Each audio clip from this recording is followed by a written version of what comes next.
بسم اللہ الرحمن الرحیم۔ السلام علیکم، میں اسریا خان، آپ لوگ دیکھ رہے ہیں محفل خاص پروگرام J91 نیوز میں۔ احساس شہید فیض آباد دھرنا کمیشن نے مظاہرین کے ساتھ تحریک معاہدہ کرانے والے ISI کے سابق سربراہ انٹرنل سیکریٹری جنرل فیض احمد اور دھرنا ختم ہونے پر مظاہرین میں پیسے تقسیم کرتے ہوئے ویڈیوز میں دیکھے جانے والے اس وقت کے DG Rangers Punjab major general Naveed Izhar Hayat کو کلین چٹ دیتی ہے۔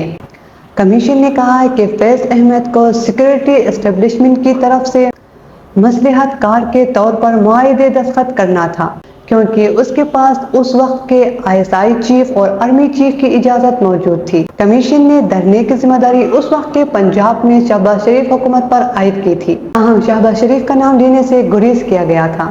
کمیشن نے اسلام آباد اور راولپنڈی میں احتجاج اور مظاہرین سے نمٹنے کے لیے ایک مشترکہ اور مخصوص فورس قائم کرنے کی سفارش کی تھی۔ کمیشن نے کہا ہے کہ فوج ریاست کا مقدس ادارہ ہے، اسے تنقید سے بچانے کے لیے کسی امور پہ مداخلت نہیں کرنی چاہیے، اس سے ادارے پر عوام کا اعتماد بڑھے گا۔ کمیشن کو ذمہ داروں کو نامزد کرنے کا کہا گیا تھا، تاہم کمیشن نے ذمہ داروں کے نام لینے کی بجائے وفاق اور پنجاب میں رپورٹ کی روشنی میں متعلقہ لوگوں کے خلاف کارروائی کرنے کا کہا ہے۔ رپورٹ میں تحریک لبیک پاکستان کے خلاف 2017 میں دھرنے کے سلسلے میں درج مقدمات کو بحال کرنے کا کہا گیا ہے۔ کمیشن نے کہا ہے کہ رینجرز اور FC کو واپس سرحدوں میں بھیجا جائے اور انہیں شہری علاقوں میں آنے سے روکا جائے اور ان میں خرچ ہونے والے وسائل پولیس کو دیا جائے۔